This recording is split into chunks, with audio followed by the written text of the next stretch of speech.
Bueno, muy buenas tardes de nuevo, buenas noches, ya casi acá en Costa Rica. Un saludo para todos. Por favor, si me confirman por ahí en el chat si me están escuchando bien. Hoy vamos a hablar sobre varios métodos. Vamos a hablar en primera instancia, sobre el método de Hall-Winter, que es gracias Jorge, que sí me escucha bien por allá en Chile. El método de Hall-Winter, que es un caso, digamos, particular de algoritmos que son bastante buenos y eficientes para la predicción en series de tiempo. Luego del método de Hall-Winter, vamos a hacer algunas comparaciones, vamos a estudiar cómo medir el error de una predicción y vamos a comparar un poco el método de Hall-Winter con los métodos de Box y Jenkins. Y finalmente vamos a hacer clustering sobre series de tiempo, cómo aplicar y por qué es importante, digamos, segmentar o hacer agrupaciones sobre series de tiempo, por qué podría ser útil y cómo hacerlo. Bueno, sobre esos tres temas trata la clase del día de hoy. Les ruego, como siempre, si tienen por ahí el micrófono, pues apagarlo, y si quieren hacer una pregunta lo abren, y si no, por medio del chat. Bueno, muy bien. Para iniciar, pues vamos a apagar acá el video para tener mayor ancho de banda. Un gusto saludarlos de nuevo. Tenemos buena participación. Y bueno, ahí se nos van integrando en el transcurso de la clase. Bueno, el método de Hall-Winter, más bien que un método, es un algoritmo especial de predicción de series de tiempo. Se usa, especialmente es útil en aquellas circunstancias en donde en la serie de tiempo la tendencia y la estacionalidad no son tan claras, aun cuando pueden existir, no son tan claras. Entonces, bueno, en ese caso, me pregunta Cristi que si todos están escuchando. Perdón, para contestarle acá por el chat. Le voy a poner aquí que sí. Bueno, entonces, les decía que en ese caso, bueno, son especialmente útiles los métodos de Hall-Winter, entre otros, que vamos a explicar seguidamente. La idea central de estos métodos, también conocido como suavizado exponencial, es que los datos que más influyen en el pronóstico son los más recientes. Esa es una idea que no siempre es cierta, pero por lo menos en la práctica yo he encontrado que casi siempre es cierta. Evidentemente la historia más reciente es más cercana a lo que va a suceder mañana. Lo que sucedió hoy, lo que sucedió ayer, la semana pasada, puede tener mucho más impacto que lo que sucedió hace un año. Entonces, en esa idea fundamental se basan los algoritmos de Hall-Winter. Entonces, los algoritmos de Hall-Winter se basan en esta idea. Digamos que L es mi pronóstico, esta L. Entonces yo voy a calcular mi pronóstico en un tiempo t, digamos el pronóstico para mañana, de algún valor de alguna serie de tiempo, como un alfa por el valor, digamos, del día anterior, por ejemplo, 1 menos alfa por alfa del día tras anterior, 1 menos alfa al cuadrado por alfa por el tras anterior, y así sucesivamente. ¿Cuál es la idea con este coeficiente? Esta fórmula hace que este coeficiente cada vez sea más pequeño. Entonces, ¿qué es lo que eso en el fondo tiene? El efecto que entre más lejano sea el día que estoy usando, o el valor de la serie que estoy usando, al valor actual, menor peso va a tener, menor importancia. Por ejemplo, aquí, para calcular L3, sería alfa por Y3, 1 menos alfa por Y2, 1 menos alfa al cuadrado por alfa, 1 menos alfa a la 3 por alfa por L0, que sería el primer valor. Aquí estoy haciendo mi pronóstico basado en tres datos, digamos. Esto sería como el intercepto. Bueno, por ejemplo, observen acá, para que lo vean en un ejemplo con números. Si esta va a ser la fórmula que voy a usar para mi pronóstico, y tomo alfa como 0.1, Entonces la fórmula me queda, L3 va a ser 0.1 por Y3, 0.9 por 0.1 por Y2, 0.9 al cuadrado por 0.1 por Y1, más 0.9 a la 3 por 0.1. Bueno, haciendo esas operaciones matemáticas se ve que L3 lo voy a calcular como 0.1 por Y3, 0.09 por Y2, 0.081 por Y1 y 0.7929. Observen que entonces estos coeficientes cada vez se hacen más pequeños. ¿Qué significa eso? Que le va a dar menor importancia a los valores más lejanos para hacer el pronóstico. Entonces, con esa idea sencilla, digamos, se construye un algoritmo que modifica en cierta manera los algoritmos vistos, que logran predicciones que por lo menos yo he visto en la práctica bastante buenas. Bastante buenas he logrado yo predicciones usando este método. Bueno, entonces el método Hall-Winter puede ser una combinación en el sentido de que voy a usar un Hall-Winter para, digamos, utilizar los datos anteriores, pero también puedo incorporar la tendencia de la misma manera. Nada más que aquí, en lugar de llamarle alfa, le voy a llamar beta. Pero igual, en esta tendencia va a tener más importancia los valores más cercanos que los valores más lejanos. Entonces, el pronóstico yo lo puedo construir como el pronóstico más una influencia dada por la tendencia. Ok. De igual manera, puedo incorporar un factor estacional. Este factor estacional, de la misma manera, es una fórmula similar. Aquí nada más que se usa el parámetro, aquí es alfa, beta, y aquí este se llama tau, o tau, es una letra griega. Igual, le dan mayor importancia a los datos más cercanos que a los datos más lejanos. Entonces yo puedo convertir mi pronóstico, en la aproximación en el día YT más tau, como el pronóstico más la tendencia más el factor estacional, donde cada uno de estos fue predicho de esta idea, con estas fórmulas, que la gran diferencia es que le dan mayor importancia a los datos más cercanos, pero igual descompone la serie en un pronóstico más una tendencia más un factor estacional en este caso. Bueno, muy bien, entonces esta sería la fórmula, dicho de manera muy sucinta, ¿verdad? ¿Cómo se calcula cada uno de estos parámetros en el modelo? Pues es un tema, digamos, que requeriría mucho detalle matemático para hacerlo, pero la idea importante e intuitiva que quiero que les quede es que el centro de Hall-Winter es que le da más importancia a los datos más cercanos que a los datos más lejanos, tanto en la, digamos, predicción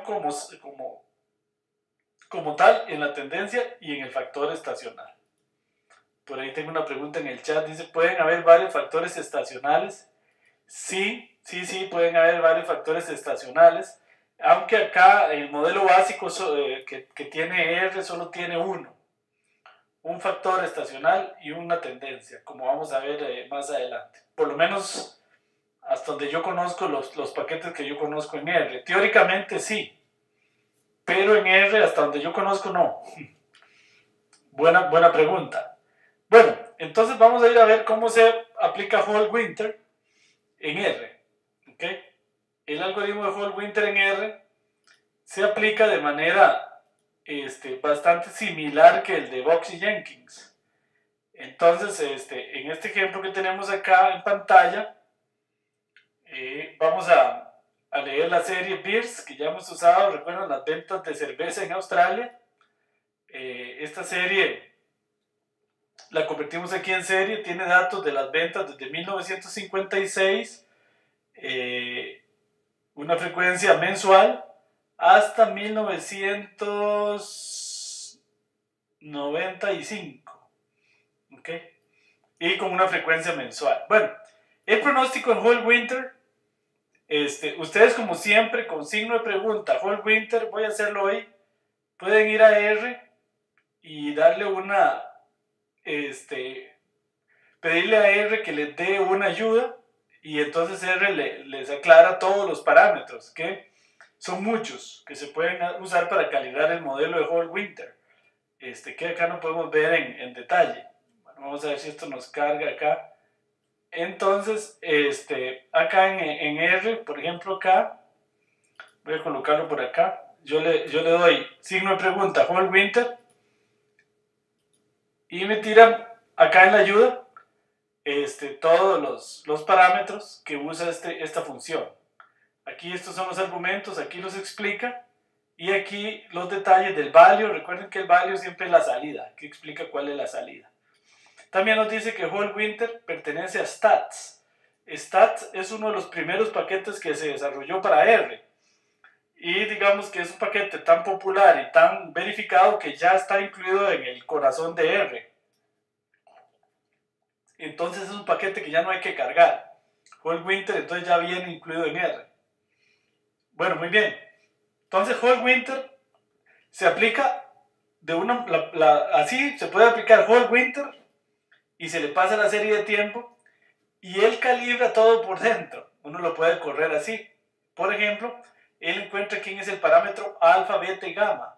¿A qué me refiero con el parámetro alfa, beta y gamma? Si vamos de nuevo al PowerPoint, el alfa, beta y gamma son estos acá del modelo. El alfa que usamos acá, el beta que usamos en la tendencia y el gamma que usamos en el factor estacional. Entonces, esos tres parámetros son los principales que se calibran en el método de whole winter. Bueno, si yo dejo acá whole winter, el método por dentro los calibra. Ahora, con un defecto que ahorita más adelante vamos a ver, y es que los calibra usando toda la serie como training y la misma serie como testing, lo cual produce el efecto conocido que es el overfitting o la sobreestimación. Entonces, no necesariamente es el mejor enfoque usar la misma datos para entrenar y para testear. Más adelante vamos a ver cómo los separamos para poder hacer eso por separado. Bueno, muy bien. Entonces, pero bueno, acá whole winter me calcula el alfa, el beta y el gamma. Y si yo ploteo acá res, el resultado queda acá en res. Yo le doy plot res, entonces se ve acá, en ese gráfico que están viendo en pantalla, se ve como whole winter, la serie en negro es la serie de datos y la serie en rojo es el ajuste, es digamos el pronóstico que está haciendo el método whole winter sobre esos mismos datos.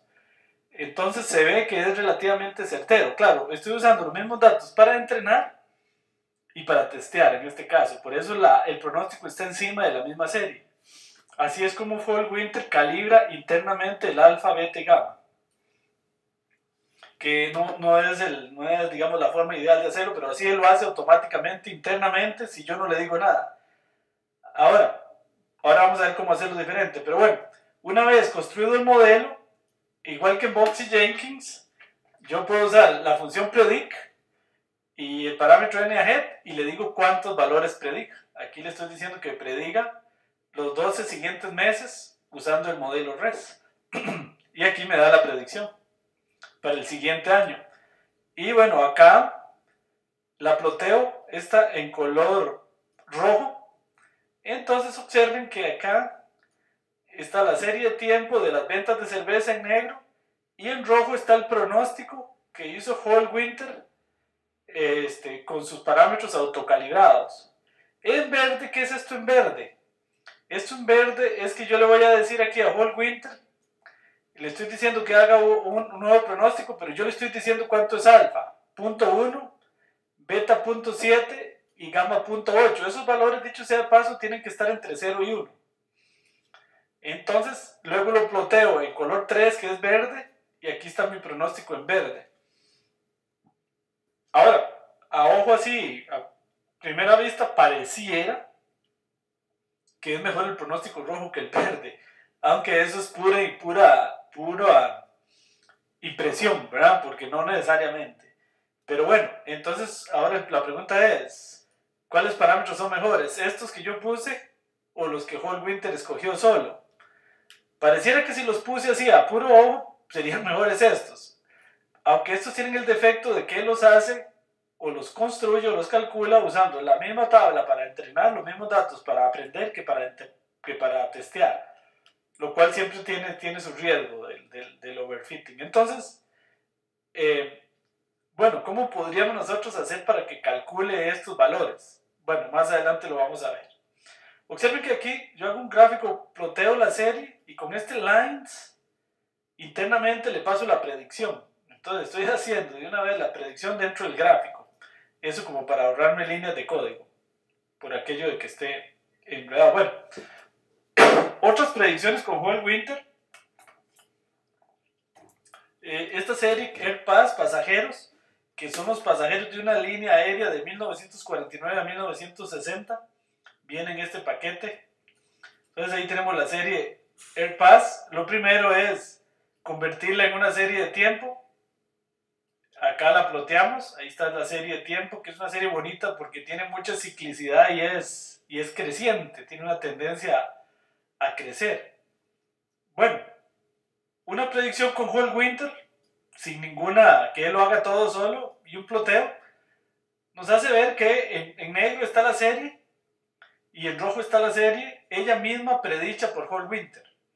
Entonces se ve pues que la predicción en ese mismo espacio es relativamente buena, es bastante buena. Bueno, ahí usando los mismos datos para training y testing. Observen acá al inicio un detalle interesante, y es que obviamente acá al inicio no tiene un pedacito aquí que no predijo. ¿Por qué? Porque lógicamente este pedacito que estoy marcando acá en amarillo es lo que él ocupa para hacer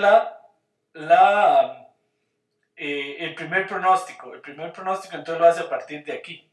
Ok. Bueno, por ahí, Keren, si puede apagar el video porque estamos ahí viéndolo. Bueno, gracias. Entonces, esa sería, entonces hacemos una predicción de 12 meses con ese modelo.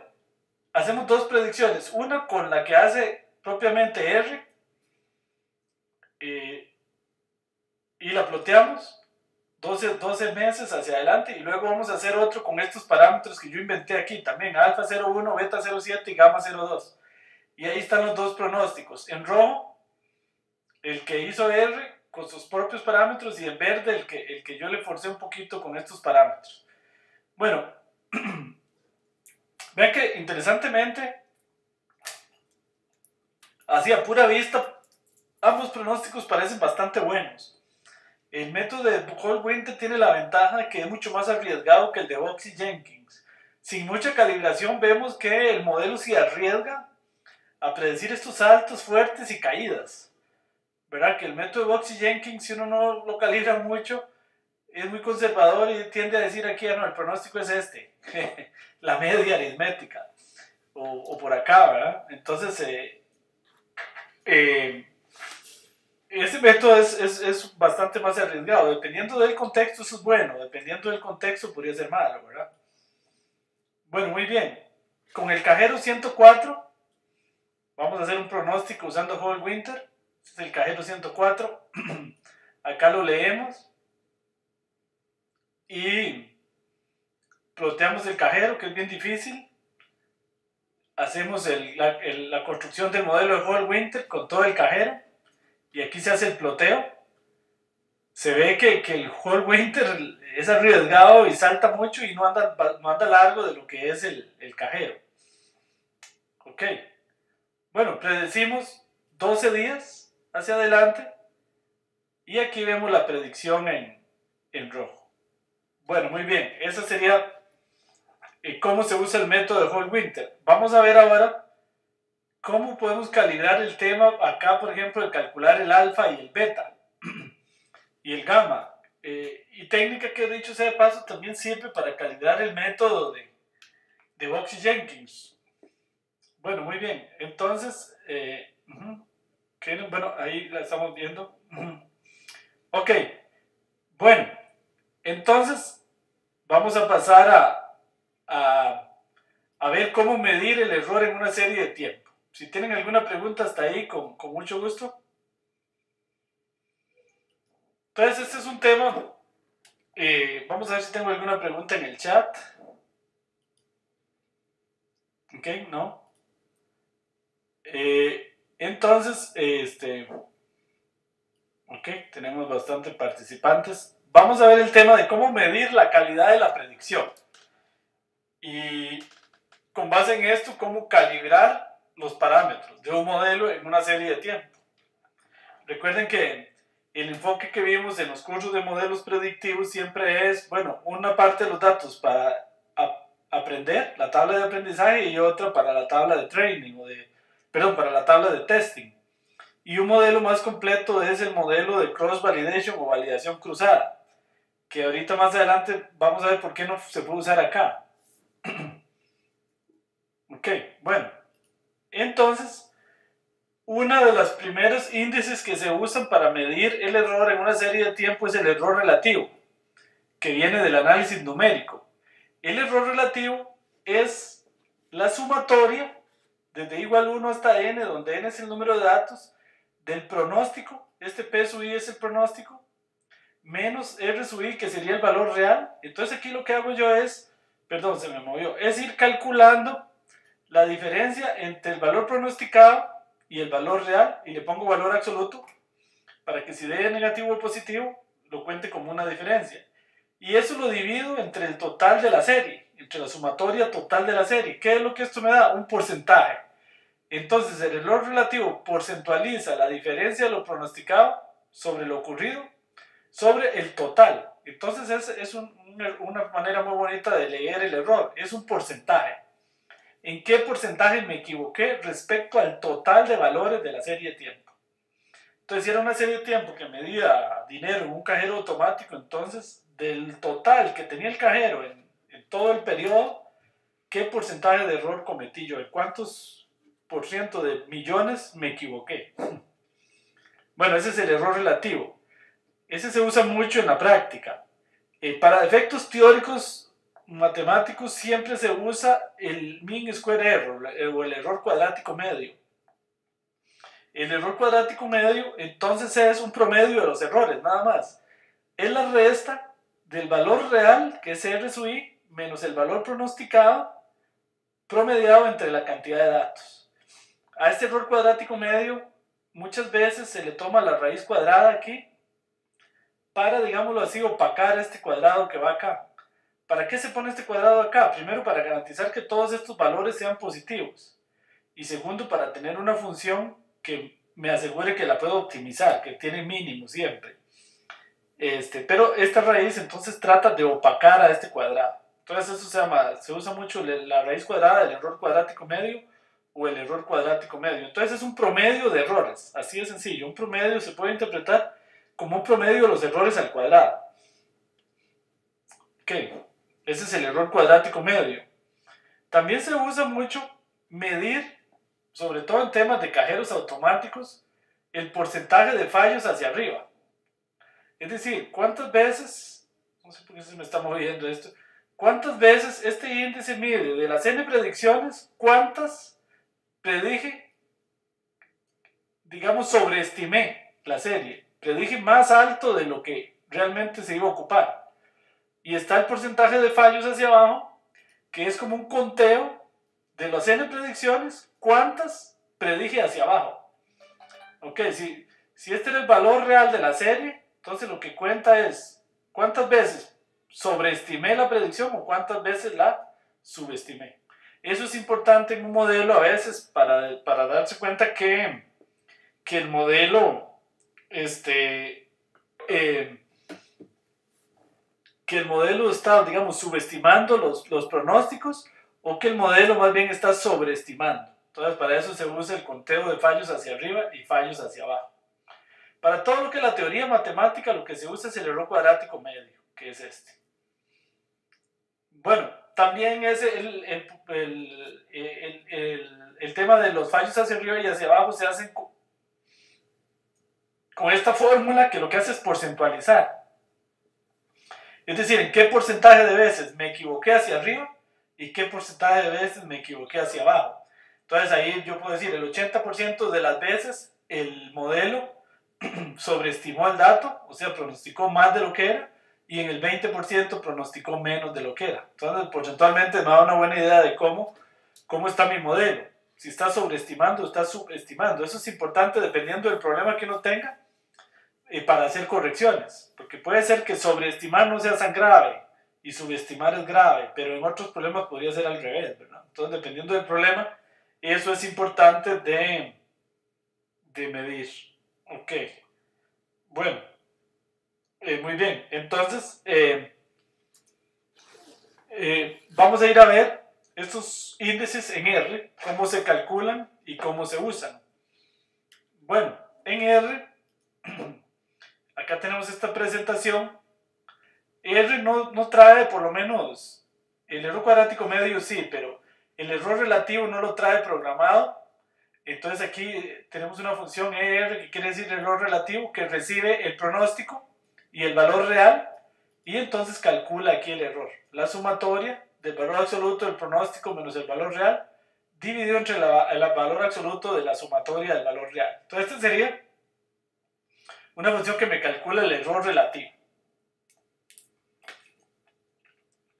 Esta, el mean square error, o el promedio de los errores al cuadrado, se va a llamar SM, el error cuadrático medio en español. Entonces aquí igual recibe la predicción, el valor real, y hace la fórmula aquí. ¿Ok? Luego el porcentaje de fallos hacia arriba, acá se calcula, y el porcentaje de fallos hacia abajo. Bueno, entonces estas funcioncitas ustedes las pueden, para efectos de la tarea, agarrar y copiar de acá y llevárselas para su archivo. Ok, muy bien. Si tienen alguna pregunta hasta ahí. Perdón que cerré mi micrófono. Ok, ¿no? Bueno, entonces vamos a ir a ver, ahora sí, en la serie de tiempo BID, ¿cómo le vamos a hacer? Vamos a hacer algo que es interesante. Vamos a partir la serie de tiempo en dos. Vamos a dibujar eso un poquitito. La idea es esta. Digamos que la serie de tiempo viene aquí. Entonces yo voy a partir en algún lugar. Y entonces de acá, esta parte me la voy a dejar para training, para aprendizaje. Y esta parte me la voy a dejar para testing. Entonces voy a usar el enfoque tabla de testing, tabla de aprendizaje. Ok, una pregunta interesante es ¿por qué se podrá usar validación cruzada aquí? Recuerden que la validación cruzada lo que hace es partir en pedacitos todos los datos y después dejarse uno de esos pedacitos para testing, digamos este, y todos los demás para training. Entonces, ¿quién se atreve a decirme ahí por el micrófono por qué eso no serviría en este caso? Si alguien se anima. Okay, ¿por qué no sirve dejar aquí todos estos aquí para training y solo este para testing? ¿Alguna idea por ahí por el chat? Sí, para construir el modelo y luego proyectar. Digamos que yo construyo el modelo con todos estos pedacitos y proyecto acá, o predigo acá y aquí evalúo. Ok. Bueno. Sí. Bueno. Si alguien se atreve y no se atreven. Bueno, no serviría por una razón sencilla y es que se me desordena la serie.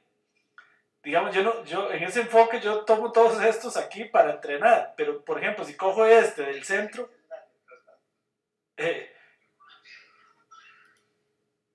perdón que te me está metiendo un ruido ahí.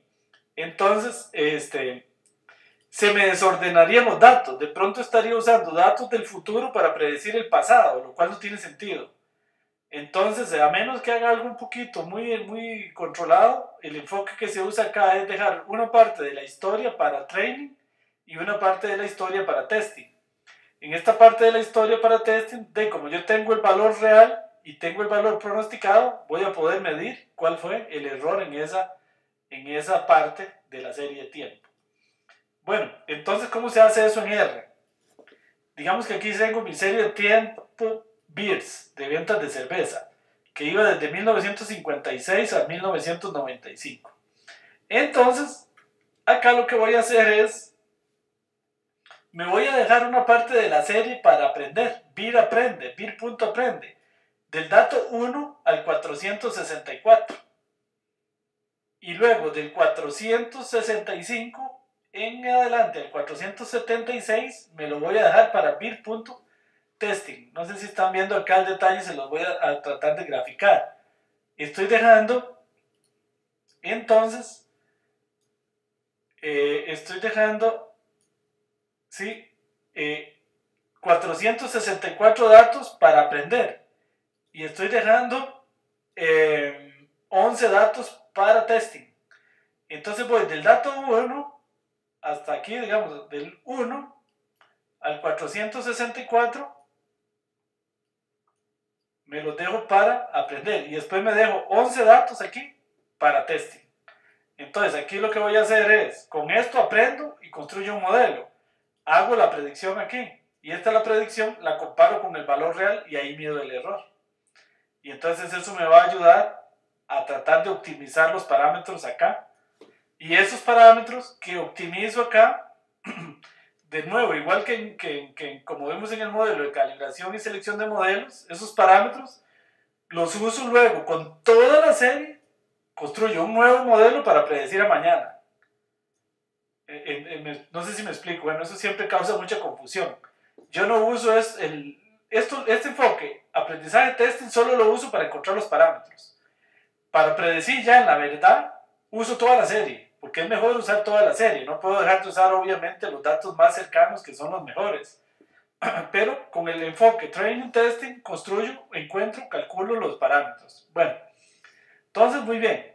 Entonces de esta manera construyo una parte del vector para training y otra parte para testing, que le voy a llamar vir.aprende y vir.test. Bueno, entonces voy a construir el modelo. Bueno, voy a hacer esto primero una serie de tiempo. vir.aprende, lo hago una serie de tiempo con el comando ts. Y ahora tengo una serie de tiempo. Dejo los otros 7 datillos para predecir y calcular el error. Entonces voy a usar ahora whole winter, pero en vir.aprende, ven. Voy a construir un modelo en la primera parte de la serie. Construyo el modelo. Whole winter estima los parámetros, alfa, beta y gamma, y me hace un pronóstico. Ahí está el modelo, la construcción del modelo que él hizo. Ahora voy a hacer una predicción de los próximos 12 datos. Y con esos 12 datos que pronostiqué, que los dejo en resultado 1, calculo el error relativo. Recuerden que esta es la función que le llamamos error relativo, ER. Le paso vir.test, que son los verdaderos valores en esos 12 días, y le paso res1, que res1 es el resultado de la predicción. Entonces aquí comparo el resultado de esos 12 días. Aquí está el pronóstico. Aquí ese es el pronóstico en amarillo. Este era el valor real en verde. Entonces, ¿qué es lo que yo hago? Comparar esos dos errores aquí con el error cuadrático medio, con el error relativo. Entonces eso me dice que me equivoqué en 0.06, o sea, me equivoqué en un 6%, casi en un 7%. ¿Ok? Luego uso el porcentaje de fallos hacia arriba, el 33% de las veces falló hacia arriba. El PTFA, aquí no es el porcentaje, no, estos son los fallos hacia arriba y el porcentaje. ¿Por qué no? Porque los fallos hacia abajo y los fallos hacia arriba sumados deben dar 100. Si no fallé hacia arriba, fallé hacia abajo. Bueno, no importa. Luego, el error cuadrático medio, la raíz cuadrada del error cuadrático medio es 12.64. Bueno, entonces ahí sí tengo una estimación del error bastante objetiva porque no tengo en este momento overfitting, porque no estoy sobreestimando los resultados, porque no estoy usando los mismos datos de training para testing, sino que me reservé una parte de la serie para hacer el testing. Bueno, ahora voy a construir otro modelo, whole winter, con vir aprende, pero yo le voy a decir que alfa sea 0.1, beta 0.7 y gamma 0.2. A ver qué tal. Y ahora objetivamente voy a medir el error. Predigo 12 datos, los dejo en res 2 y calculo el error relativo. Ahora cometí un error del 0.62 y antes había cometido un error del 0.667. O sea que mejoró el resultado. Antes cometí un error del 7% y ahora digamos un error del 6%, redondeando. Usemos estos dos, el error cuadrático medio también bajó. Ahora es 11.41 y antes era 12. O sea que estos parámetros que yo puse aquí, aparentemente a mi antojo, mejoraron la predicción. Construyeron un modelo que es mejor. Ok, no sé si tienen alguna preguntilla por ahí. Me dice William que si no, William Solera, integran los datos más nuevos. No le entiendo muy bien, no integran los datos más nuevos. Bueno, en este momento, digamos, sí, los datos más nuevos los estoy dejando para el testing. Por eso, en efecto, como les decía antes, cuando yo construya el modelo que voy a usar para predecir el futuro, uso todos los datos, porque si no, en efecto, pierdo los datos más nuevos. Esto que estoy haciendo es solo para encontrar los parámetros, en este caso, alfa, beta y gamma. Bueno, muy bien. Voy a comparar mi resultado con Box y Jenkins. Entonces, que vimos la clase pasada, voy a cargar forecast y le voy a decir aquí AutoArima para que AutoArima me diga cuáles son los parámetros más adecuados para el método de Box y Jenkins en VIR Aprende. Entonces me dice que son un modelo autorregresivo integrado 212 y aquí la 200 y periodo 12. Entonces, este es el periodo que él me sugiere. Entonces, ya contesto por ahí que tengo unas preguntas. Ahora sí, construyo un modelo con Arima, con estos parámetros que me sugirió AutoArima. Y ahora hago una predicción de 12 datos. Y voy a calcular el error relativo. Entonces, Bosic Jenkins me dio 0.58. Fue mejor, ¿verdad? Un error del 5%, casi el 6%, pero es menor al 6%. Y antes me dio mayor al 6%. Y el error cuadrático medio me dio 10.75. Y antes me había dado 11.41. Entonces, fue mejor el método de Box y Jenkins, autocalibrado con la función AutoArima. Ok, bueno. Vamos a ver, por ahí tengo una pregunta. Dice, si el error hacia arriba más el error hacia abajo no me da 100, quiere decir que algunos proyectados dio igual. Buena pregunta, Cristi. No, porque en la función que yo definí, creo que el mayor igual se va como si fuera para arriba. Entonces eso debería sumar 100. Si es igual, lo toma como fallo para arriba. Vamos a ver qué se me hizo la función. Y además la probabilidad de que dé igual es muy bajo.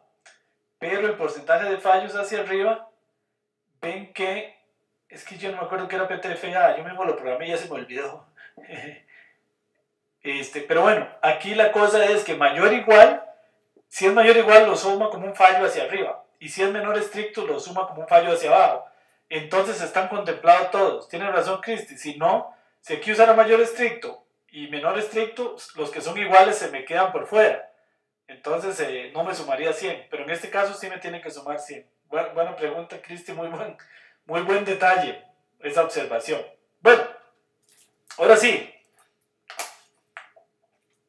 voy a hacer una función aquí para calibrar el método de Hofstadter y que este modelo podría ser usado para calibrar cualquiera de los modelos. Aunque un poquito es fuerza bruta, como decía un amigo mío. ¿Qué es lo que vamos a hacer?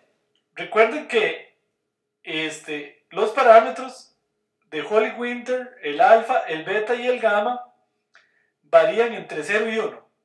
¿Ok? Entre 0 y 1. Entonces esta función lo que hace es simple y sencillamente pues probar todos los posibles valores de alfa, beta y gamma que están entre 0 y 1 yendo de punto 1 en punto 1, o sea 0.1, 0.2 y así sucesivamente, 0.9, cuesta escribir con el mouse, y 1. Entonces yo pruebo con alfa todos esos valores, luego para beta y luego para gamma, anidados. Entonces es un ciclo, es una función compleja de orden 3, que toma su tiempo de calcular, pero en el fondo lo que hace es eso, probar todos los valores posibles. Observen acá, inicializo el error en infinito. En R se puede inicializar algo en infinito. Alfa sub i lo inicializo en punto 1. Entonces ven un ciclo while. Dice, mientras alfa sub i sea menor o igual a 1, inicializa beta sub i en 0. Luego, mientras beta sub i sea menor o igual a 1, inicializa gamma sub i en 0. Aquí tal vez este debía haberlo inicializado en 0. Bueno, entonces viene y calcula el modelo de Hall-Winter. Aquí le pasa la serie de aprendizaje y aquí la serie de testing. La tabla de testing y la tabla de aprendizaje. Entonces viene y calcula el modelo de Hall-Winter.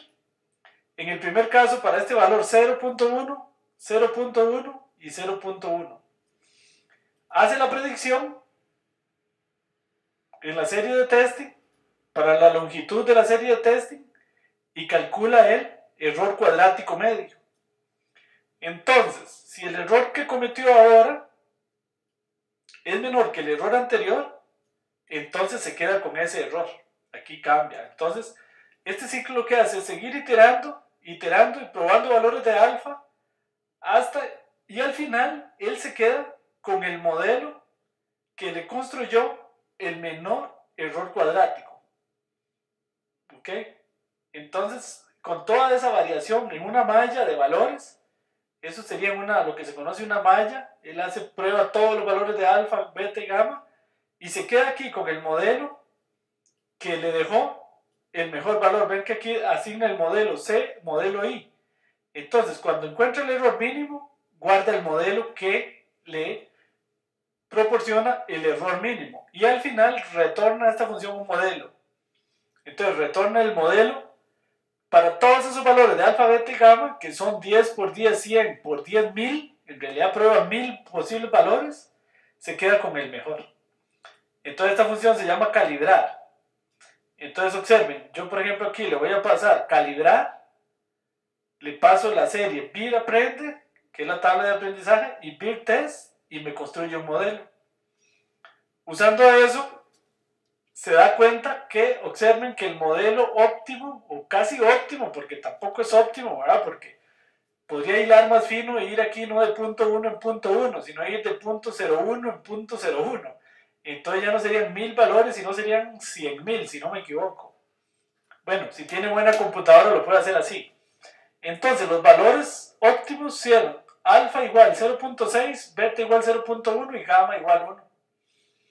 Entonces, para esos valores, fíjense que si mido el error cuadrático medio, me da 8, que es mucho mejor que lo que me había dado Boxy Jenkins, que era mejor, me dio 10.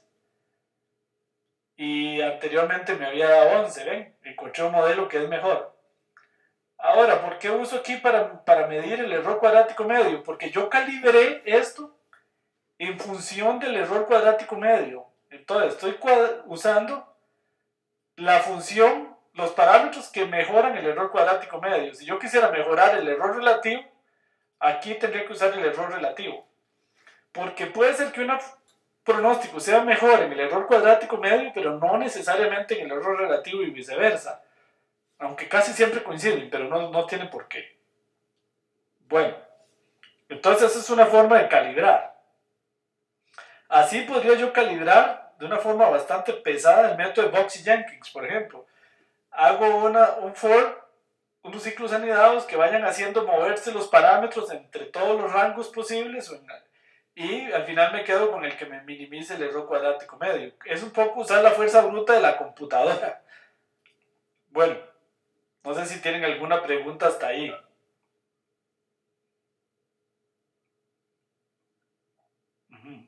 Vamos a ver, aquí tengo una pregunta.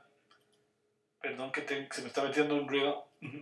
Bueno, entonces la pregunta es, perdón, Me dice, Cristi dice, para ver el alfa, beta y gamma, ¿cómo los veo? Para ver los parámetros que minimizan el error. Ajá, vea, aquí los ve, Cristi y compañeros.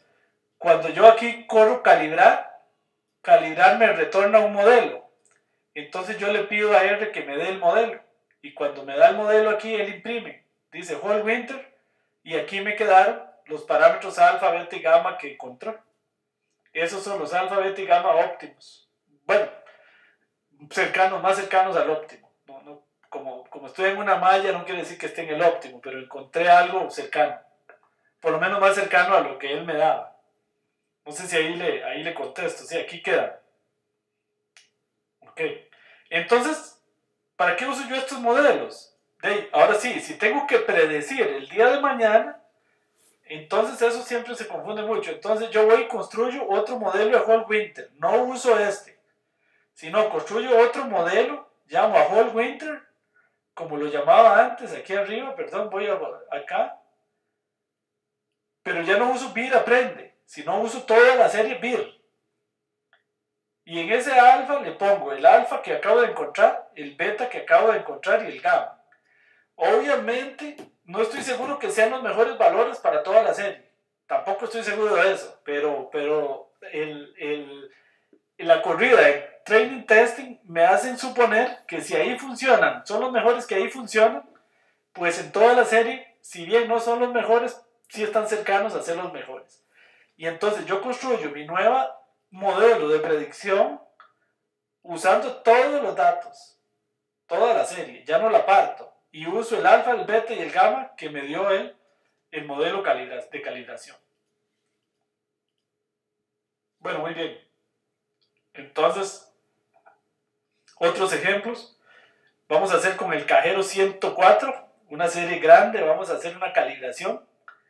Entonces, si voy a predecir 30 días, entonces igual, vean, me dejo acá para aprender 965 datos, cajero 104.aprende, y me dejo para testing, ¿cuántos datos? 4 más 65, 69 o 70 datos, creo. Ok, no, estoy haciendo sumando malísimo. 100, de 66 a 65 van 100. Entonces la longitud me va a dejar 100 para testing y 965 para aprender. Entonces construyo el modelo de whole winter con sus propios parámetros aquí, en aprende, me da aquí este modelo y después mido el error en testing. ¿Ven? El error relativo es del 40%, o sea, es un error bastante alto. Y el error cuadrático medio, ven que son 1000, para leer ese número, 1.449.127 colones. Porque eso está medido en colones. Ahora, para los que no son ticos o costarricenses, es que el colón es una moneda que no vale mucho. Cada colón son 550 colones, es $1 estadounidense. Entonces ahí está fallando como en $3,000. En promedio está fallando $3,000. Más o menos eso es lo que dice, por día. Esa es la falla. Ok, más o menos. Un poquito menos de $3,000 diarios fue la falla en promedio. Ok, en la carga del cajero. Voy a usar otro modelo. Ahora voy a poner estos alfa que yo inventé acá. Y entonces, mi error cuadrático dio altísimo. Y el error aquí dio mucho más alto. Entonces, como que estos parámetros así al ojo no me sirvieron muy bien. Entonces, lo que puedo hacer es calibrarlo. Ahorita lo calibramos, creo. Bueno, aquí con un Boxy Jenkins. Aquí lo hice con un Boxy Jenkins. El auto-arrima me da que estos son los parámetros. Dice aquí no lo ejecuto porque dura demasiado. Ya vimos que en la tarea hubo problemas porque depende del computador, no logra hacer esto porque es muy pesado el cálculo.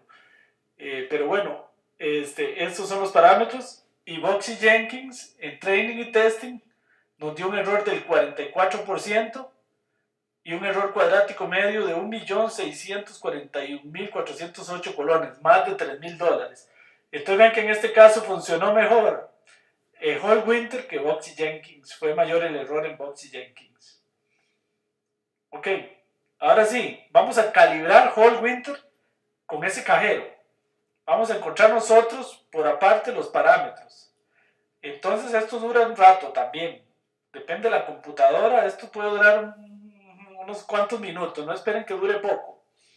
Entonces corro la función calibrar, el cajero 104 en aprende y que se calibre con testing. Y el modelo que me dio es alfa.1, beta 0 y gamma.4.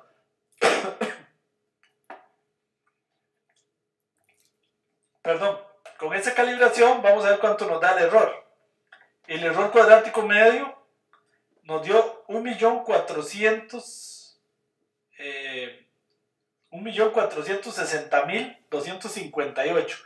Fue menor, esto es bastante menor a $3.000. Ven que aquí fue 1.600.000 y aquí fue 5 millones. Entonces la cosa, este es el mejor modelo que hemos construido, el que logramos calibrar. Ok, entonces ¿qué es lo que hay que hacer si quiero predecir el día de mañana para este cajero 104? Uso toda la historia hasta ayer o hasta hoy, pero uso estos parámetros, que son los que aparentemente funcionan mejor, o por lo menos ese modelo nos dice que son los que funcionan mejor en este cajero. Ok. Bueno, muy bien, no sé si tienen alguna pregunta.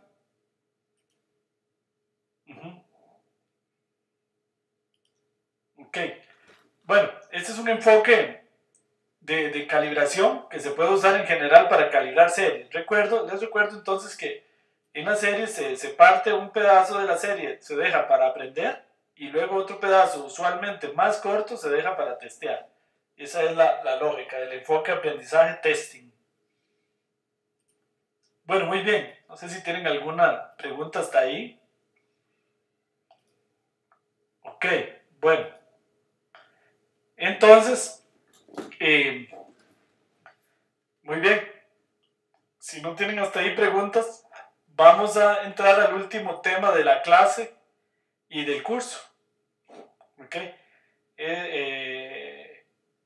Siendo que este es un curso bien cargadito de cosas y, bueno, un tema difícil de abordar en un curso de un mes, pero bueno, la idea es que por lo menos ustedes sepan aplicar los métodos, los apliquen con conocimiento y sabiendo interpretar, sabiendo calibrar, por lo menos los modelos, aun cuando pues la matemática que hay detrás y los algoritmos que hay detrás de cada uno de esos métodos en realidad son bastante complejos.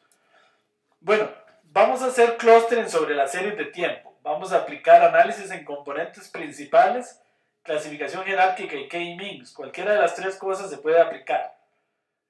¿Para qué puede tener sentido hacer clustering sobre las series de tiempo? Bueno, puede ser que yo me dé cuenta, por ejemplo, en el problema de los cajeros automáticos, uno descubre que hay clusters. Por ejemplo, cajeros que tienen conductas típicas de cajero quincenal. O sea, que hace ciclos cada 15 días. Pero hay otros grupos de cajeros que tienden a hacer ciclos mensuales, solo un ciclo al mes. Otros cajeros, por ejemplo, que tienden a ser crecientes. Otros cajeros que tienden a ser decrecientes. Otros cajeros que tienden a ser estables. ¿Para qué es importante eso? Bueno, yo sabiendo en qué grupo está un cajero determinado, entonces puedo seguir, por ejemplo, una política de carga. Ok, si fuera, por ejemplo, los productos de un supermercado y yo sé que ese producto está dentro del clúster de los cajeros, de los productos estables, entonces yo sé que puedo ser conservador en el pronóstico. Es un producto que se mantiene, no está tendiendo a crecer mucho. O productos que sí tienden a crecer, entonces eso me podría ayudar mucho a hacer un pronóstico más certero. Por ejemplo, entre otras cosas. Bueno, aquí vamos a hacer un ejemplo con datos artificiales. Fueron generados por un proceso de Malalopoulos y se generaron al azar en el fondo, pero que me generaron tres grupos bien identificados de cajeros, perdón, de series de tiempo. La idea es ver si los métodos logran encontrarlos. Yo ya sé que existen, los construyo los datos así. Eso se usa mucho en análisis de datos y en minería de datos. Yo construyo los datos que sé cómo son. para luego probar que los métodos en efecto los encuentran. Eso me verifica en cierta manera que los métodos son correctos, para después aplicarlos a datos ya reales. Entonces voy a construir 6 tipos de series de tiempo. Unas series que tienden a tener tendencia creciente, otras series que tienden a ser cíclicas, otras que sí son normales, otras que tienen un salto abrupto hacia arriba, otros que tienen una tendencia creciente y otros que tienen un salto abrupto hacia abajo. Esto de las filas es que todos esos cajeros están en una matriz.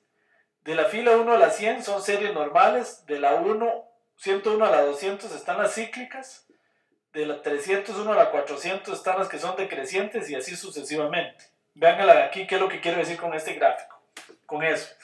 El grupo A son de las series como más normales. Ese sería el grupo A. No, perdón, el grupo A es de tendencia decreciente. Entonces estas series tienden a decrecer. El grupo B son de las series cíclicas. Entonces estas series tienden a tener una ciclicidad marcada, ¿ven? El grupo C son series que siguen la normal, un poco aquí, un poco aleatorias, pero estables. El grupo D, un salto abrupto hacia arriba. Entonces observen que estas series del grupo D se caracterizan por tener en alguna parte de la serie un salto abrupto hacia arriba. El grupo F tienden a tener un salto abrupto pero hacia abajo. Y el grupo E son de tendencia creciente. Entonces estos ven que tienen una ligera tendencia a crecer. Entonces esos datos se construyeron artificialmente así. Yo lo que quiero ver es si el ACP, la clasificación jerárquica, o el K-means me logra separar los datos en esos 6 grupos que yo sé que a priori existen. Digamos un poco para verificar que los métodos de clustering sirven en este tipo de datos de series de tiempo, en donde si uno quisiera hacer esto que mejore de lo que yo voy a hacer, habría que tomar métricas diferentes. Pero bueno, ese es un detalle que es un poquito complicado. Entonces lo vamos a hacer normalmente, pero digamos que las métricas para medir las distancias entre series de tiempo deberían ser un poquito especiales. No es tan sencillo como tomarlas como un vector. Si uso métricas especiales para series de tiempo, los resultados mejoran. Bueno, aquí vemos el ACP aplicado sobre esas, son 600 series. Aquí está el ACP, este es el plano principal, y se observa que el ACP encuentra los 6 grupos. Aquí están 1, 2, 3, 4, 5 y 6. Separa bien los grupos de series de tiempo. Ahora vamos a ir a ver en R. Aquí están las variables. Aunque acá no tiene mucha gracia ver las variables. La clasificación jerárquica aplicada sobre las series de tiempo. También vean que aquí yo parto las series de tiempo de manera que me queden 6 clústeres. Vamos a ver dónde está 1, 2, 3, 4, 5, 6. 1, 2, 3, 4, 5, 6, 7.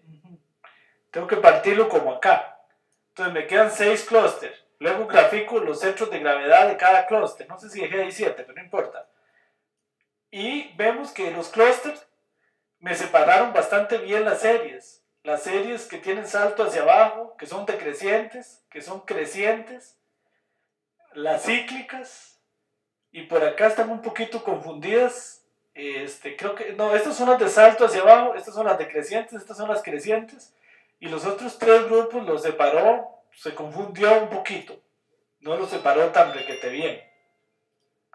El método de K-medias también hace lo mismo aplicado, ven, y funcionó mejor en este caso, curiosamente, K-medias que clasificación jerárquica.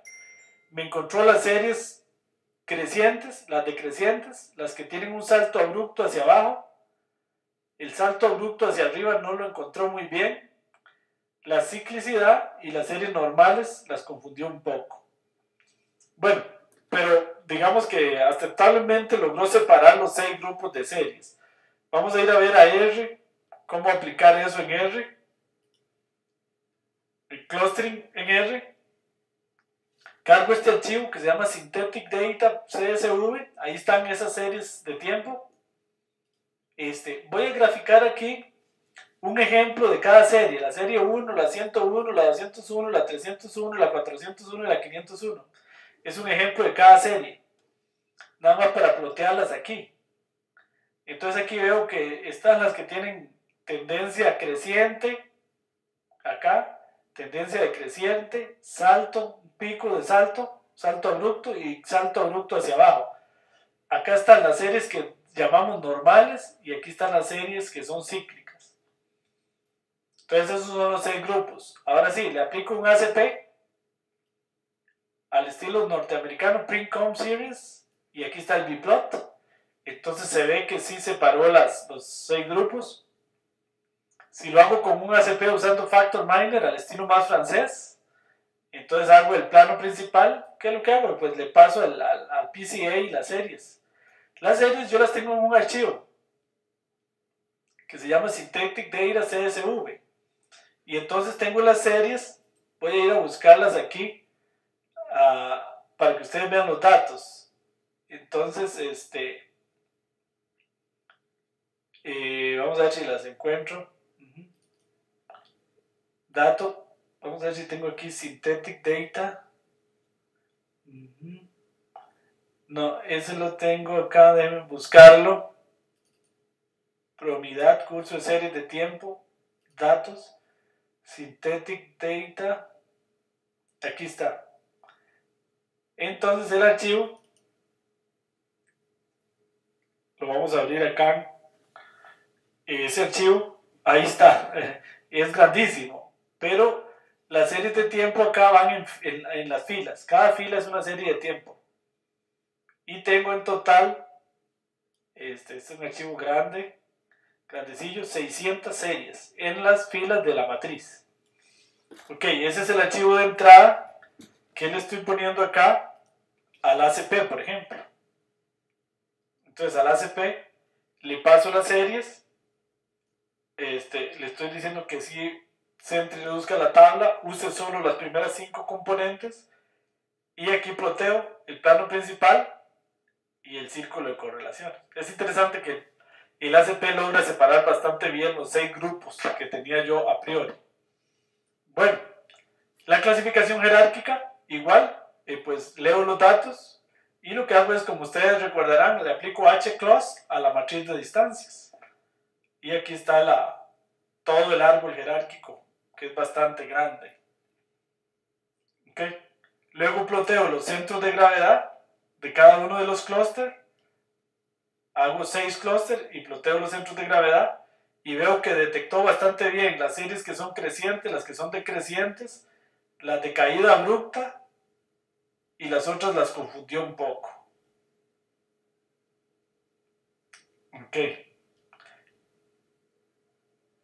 Bueno, muy bien. Luego finalmente, bueno, aquí hice un poco muestreando. Hice lo mismo muestreando. Este gráfico es muestreando. Este es con todos los datos. Ok, solo para ilustrar un poco que muestreando más o menos también obtengo el mismo resultado. Bueno, y finalmente, le aplico por aquí estoy usando otras, por ejemplo, esto es muy importante, perdón que me lo iba a saltar, hay un paquete que se llama DTW. Aquí estoy aplicando hclustering, pero con el método DTW. El método DTW lo que significa es que voy a calcular la matriz de distancias con una distancia especial para series de tiempo. Es lo que les explicaba antes. Si yo uso clustering, así tal cual lo que usa es distancia euclídea, y toma cada serie de tiempo como si fuera un vector. Pero una serie de tiempo no es exactamente un vector. Les voy a explicar por qué. Yo puedo tener 2 series de tiempo que son exactamente iguales o muy parecidas, pero están corridas. Vean este detalle. Digamos que yo tengo esta serie de tiempo así, y así, digamos que es esa, así, bastante perfecta. Y venía aquí una parte plana. Ahora, tengo otra serie de tiempo que es así. Así vienen los 1, 2, 3, 4. y aquí. Entonces esta serie de tiempo son casi iguales. Lo que pasa es que hay una traslación. Esta parte está acá. Entonces las montañas son iguales, son muy parecidas. Entonces, ¿qué es lo que pasa? Si yo uso distancia euclidia, esto me da que son muy diferentes. Pero si yo uso una distancia inteligente como DTW, ella también logra hacer esta traslación y darse cuenta que lo que pasa es que tengo los datos trasladados y que si yo empujo esta serie un poquito para adelante, la distancia podrían ser bastante parecidas. Bueno, entonces el asunto es que para medir distancias entre series de tiempo, él tiene un paquete que es este DTW, y entonces yo aquí le hago distancias con DTW, y entonces el resultado pues mejora bastante. Si yo hago estos clústeres, me detecta un poquito mejor. No es tanto lo que mejora en este caso, pero sí, en teoría, bueno, aquí están las decrecientes, las crecientes, y las del salto, y las otras. Las confundí un poco, pero bueno, la idea es que esta es una distancia especial para series de tiempo, y que eso es mejor usar ese tipo de distancias. Bueno, muy bien. Con K-medias o K-means también logramos resultados mejores, curiosamente. Las que tienden a crecer, aunque confunde un poquito, pero estas son las del salto hacia abajo, estas son las del salto abrupto hacia arriba, las que son crecientes, las que son decrecientes, las que son normales y las que tienden a tener ciclicidad. Logró el K-means encontrar una mejor separación. Bueno, muy bien. No sé si tienen alguna pregunta hasta ahí. La idea en la próxima tarea, ustedes van a tener que aplicar esto ya no sobre datos sintéticos, sino sobre los datos hacer clustering sobre los datos del Dow Jones. Eso es un ejercicio, van a ver, muy interesante, porque vamos a descubrir que hay patrones en esas series. Hay grupos de empresas cuyas series de tiempo se comportan parecido. Entonces eso es interesante, porque si yo sé que las series de tiempo de Microsoft se comportan similares a las de Apple, puede ser que no sea el caso, pero por ejemplo, entonces eso me podría a mí ayudar a predecir qué va a pasar con las series de tiempo de Microsoft, por ejemplo, viendo las de Apple.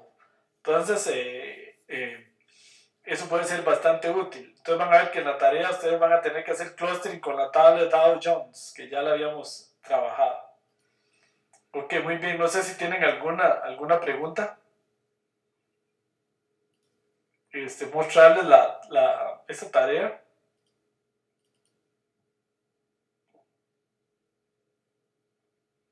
Entonces no es una tarea muy larga, pero sí al final van a tener que hacer series clustering con las series del Dow Jones, a ver si encuentran algún patrón. Y lo demás es calibrar a Hall Winter y comparar con Box y Jenkins en algunas series de tiempo a ver cuál les funciona mejor. Ok, bueno, muy bien. Bueno, no sé si tienen alguna pregunta o comentario hasta ahí. Por ahí los veo a todos. Ok, bueno. Bueno, muy bien. Entonces, si tienen alguna pregunta, pues con mucho gusto me la pueden hacer. Bueno, muy bien. Si no, entonces, más bien despedirnos, decirles pues que hoy es la última clase de este curso. Este es un tema pues que habría que estudiar durante bastante tiempo. Es un curso, para un curso semestral completo de una maestría, estudiar todos estos temas bastante a fondo. Yo espero que se hayan llevado del curso una muy buena idea de qué son las series de tiempo, que puedan hacer predicciones, aplicaciones con R de series de tiempo. Ese es un poco el objetivo del curso, que entiendan de qué se trata, cómo se descomponen las series de tiempo, cuáles son los componentes de una serie de tiempo, cuáles son los métodos, cómo se calibran, cómo se mide el error. Todo eso es muy, muy importante. Entonces, que ustedes ya tengan una idea bastante intuitiva, bastante geométrica de lo que son y cómo se usan las series de tiempo. Ese es el objetivo del curso. Nada más nos falta una tarea, Y bueno, entonces como siempre, de esta tarea hay de tiempo hasta de hoy en 8 días. Y el próximo curso empieza de hoy en 15 días. Recuerden que siempre hay una semana intermedia para el tema de calcular las notas, entregar los títulos, etcétera, etcétera. El próximo curso que sigue es el de métodos de minería de datos usando Microsoft Analysis Services. Es un curso muy bonito en el que se estudian muchos de los métodos que hemos visto en R, pero ahora aplicados directamente en la base de datos de Microsoft Analysis Services. Para eso usamos una versión de Microsoft Analysis Services que nos proporciona Microsoft para estudiantes. Este es un curso que nos va a dar el profesor Fabio Fernández, que es experto en temas de Microsoft Analysis Services. De hecho, con Fabio incluso ha desarrollado plugins para el Microsoft Analysis Services. Conocedor muy a fondo de los temas de Microsoft Analysis Services. Ese es el siguiente curso. Métodos de minería de datos directamente en la base de datos usando Microsoft Analysis Services. Luego de ese curso viene otro curso que nos da el profesor Fabio Fernández también, que es sobre CubosOLAP, bodegas de datos y CubosOLAP también en Microsoft Analysis Services. Ese sería el siguiente curso. Luego viene el curso de Big Data y métodos especiales para el manejo masivo de datos. En ese curso se vuelve a trabajar en R y es un curso que nos va a dar, ese curso a veces lo doy yo y a veces lo da el profesor Yersinio. Yersinio tiene una especialidad en la India, estudió en la India, es especialista en temas de Big Data, es su maestría en la India es en temas de Big Data, entonces es un curso excelente el que da Yersinio, muy probable que se nos imparta Yersinio el curso además él es especialista en banca. Bueno, entonces así están las cosas. Entonces, bueno, para hoy hemos hecho la tarea y de hoy en 15 volvemos a iniciar curso con el curso de modelos, minería de datos usando Microsoft Analysis Services. Van a ver que es un curso muy, muy interesante. Bueno, muy bien, si tienen alguna pregunta o comentario. Muy bien, si no, pues un gusto haberlos visto. Nos vemos entonces dentro de un tiempito. Por ahí yo vuelvo a aparecer de fijo en el proyecto final. El curso de proyecto final, ahí vuelvo a aparecer de nuevo con Fabio, o con Jorge o con William, con algunos de ustedes. Es un curso en el que tiene varios profesores. Entonces, ese sería ya dentro de 3 meses más o menos. Ok, muy bien. Entonces, un saludo muy cordial a todos. Y nos vemos dentro de un tiempo. Por ahí también de vez en cuando aparezco en las otras clases. De vez en cuando por ahí estoy también. Bueno, muy, muy buenas noches y nos vemos. Hasta luego. Gracias. Bueno, y para terminar, por cierto, como siempre, las dudas, por favor, en el foro. Ahí va a estar el foro para las dudas finales. Muy bien, entonces nos vemos. Hasta luego, buenas noches.